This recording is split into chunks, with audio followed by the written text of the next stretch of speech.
Our next speaker is Kip Warner. You're probably familiar with him at this point. He is the Executive Director for the Canadian Society for the Advancement of Science and Public Policy. Why did you have to name your organization so hard to pronounce for me 3 times now? Which has currently, this is huge, filed a class action lawsuit, which is in the works, against the BC government regarding COVID restrictions. Please help me welcome Kip Warner. So I apologize if you're getting tired of seeing me. This is the 3rd time now that I've presented this weekend. So my name is Kip Warner. I apologize again if this is not my first introduction to you, but I was asked to present on Friday and Saturday as well, but on separate topics. So for those of you who may not know, I'm the volunteer executive director behind the Canadian Society for the Advancement of Science and Public Policy. I suspect most of you probably are already quite familiar with our work, but if you're not, that's okay. That's why I'm here on behalf of our executive team. I was lobbied in the fall of 2020 during the mandates by members of our community. These discussions led to the creation of CSASP, a provincially incorporated nonprofit under the New Societies Act.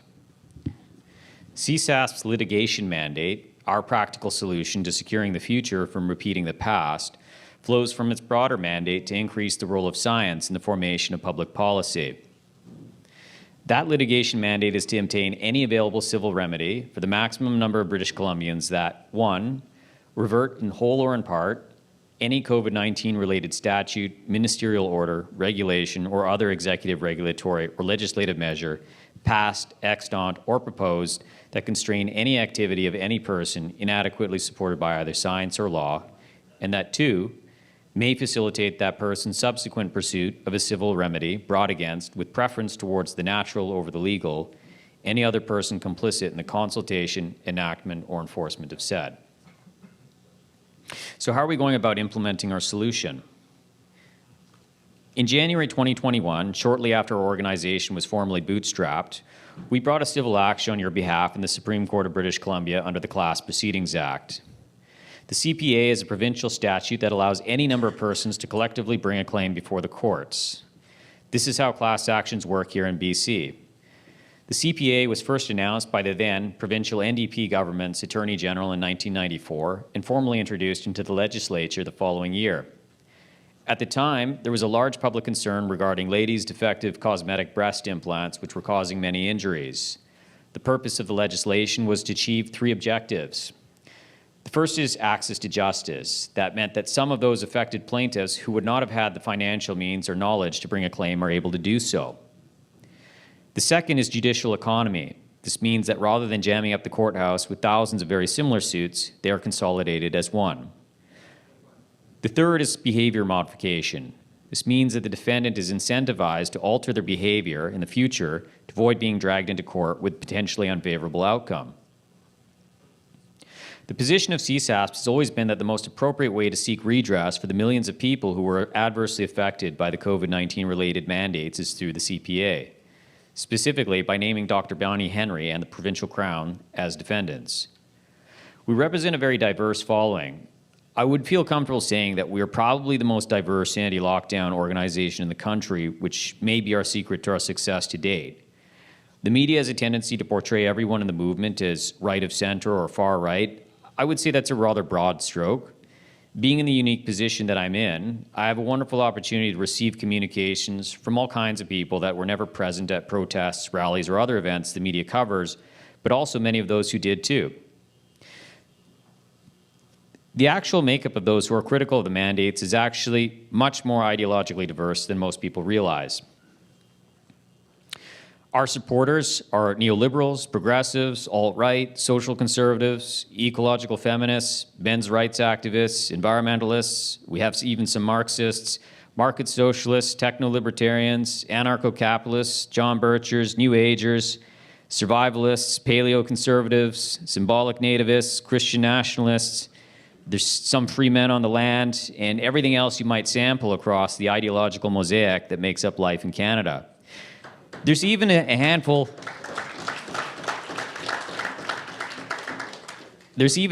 of flat earthers, but hey, we're an open tent to minorities too.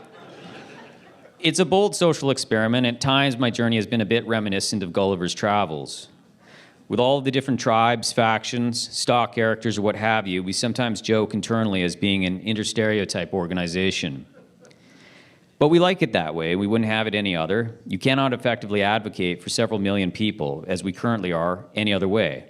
After all, part of the test in obtaining class certification is your willingness to fairly and adequately represent all affected class members. In terms of how our following is geographically distributed, we have hundreds of thousands of people widely distributed across the country and in various jurisdictions around the world, from Germany, Australia, South Africa, Costa Rica, Mexico, the Philippines, Czech Republic, France, Switzerland, the UK, and more.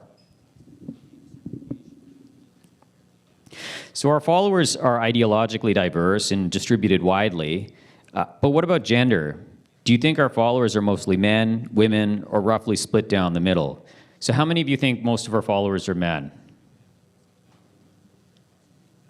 How many of you think it's mostly women? How many think it's roughly split down the middle? Our followers are actually 72% women across all age groups from 18 to over 65. I don't know why that is. That's for the sociologist. But this is important because it rebuffs the stereotype that women are not engaged in the political process or that those critical of the government's COVID-19 related policies are misogynistic. Our data clearly tells a different story. But that's who we are. What's also interesting is our unique approach to solving the problem of ensuring we never repeat another lockdown again. Our litigation activism campaign is unique in at least three important ways. One, we're nonpartisan. We do not limit our advocacy to evangelical groups, business owners, the left, the right, or any other demographic. We advocate for everyone, resist all efforts to expand our mandate that would otherwise tether it to irrelevant, divisive, or partisan issues. Number two, no emergency axiom. The architecture of our class proceeding never presupposed the fundamental premise that there was an emergency. We predicted long ago that anyone who brought a legal challenge with a bona fide public emergency as an assumption would achieve little, if anything. This has since unfortunately been historically validated on numerous occasions. Leaving the government with the emergency card only served to strengthen its rationalization for the continued exercise and abuse of extraordinary executive powers. We are asking the court to critically examine the premise that begot those powers to begin with. Number three, we drive our own bus. Our class proceeding is crowdfunded and client-driven by our organization. We are a non-perfunctory representative plaintiff that performs continuous and extensive public consultation. This approach represents a citizen-led and model design for the responsible use of the Class Proceedings Act without precedent in Canada.